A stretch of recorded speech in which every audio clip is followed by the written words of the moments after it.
Today, we're diving into a framework that completely flips our script on contradictions. It suggests that those big, messy paradoxes in life aren't actually problems we need to solve. What if they're the very engine that powers reality itself? Let's get into it. You know that feeling, right? When you're totally stuck between two options and both feel essential but they completely contradict each other? Do you choose stability or change? Security or freedom? These aren't just tough decisions.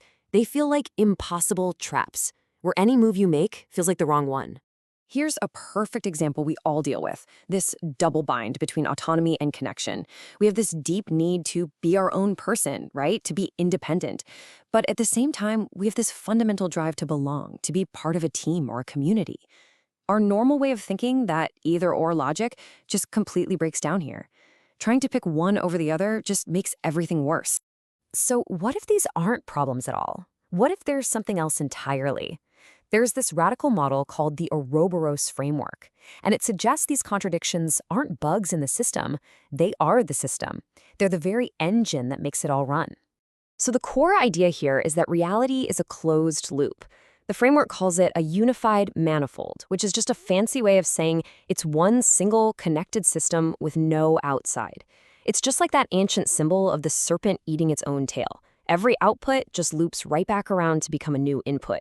Everything is self-contained. But that brings up a really big question. If you have a perfectly closed system, one that's totally balanced and unified, what happens? What's the logical endpoint of perfect harmony when there's nothing new coming in from the outside? Well, it just stops. It grinds to a halt. It reaches what physicists call heat death, a state of absolute equilibrium and decay. You see, without some kind of motor, some kind of internal force driving it, any closed loop will eventually just run out of steam. So, the billion-dollar question is, what's the motor? What's keeping our universe from just fizzling out?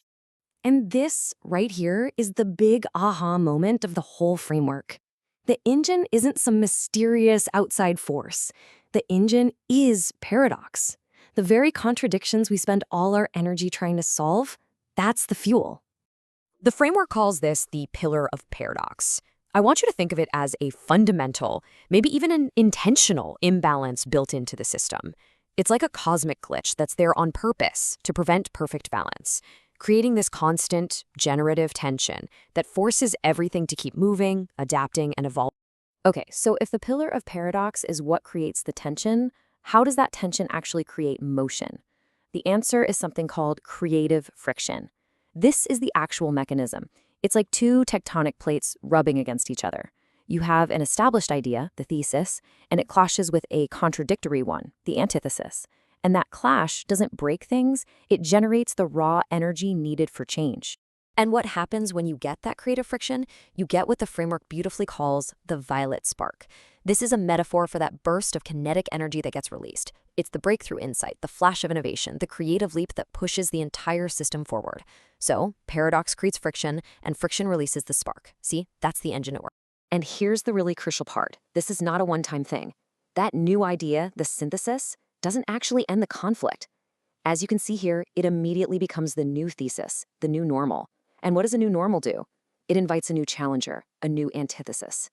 So getting a resolution isn't the end of the game, it's just the start of the next round. The engine is designed to run forever. Okay, that makes sense for simple paradoxes. But what happens when these things get all tangled up with each other?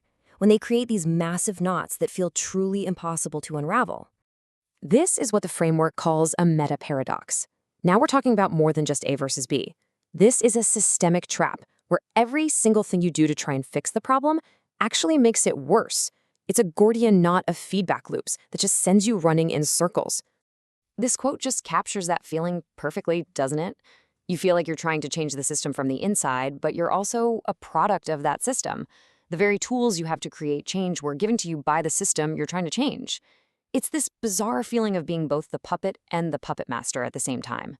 Here is a fantastic real-world example from business, the innovation checkmate. So to grow, a company needs standardization and processes, but to survive, it needs innovation and creativity. Here's the trap.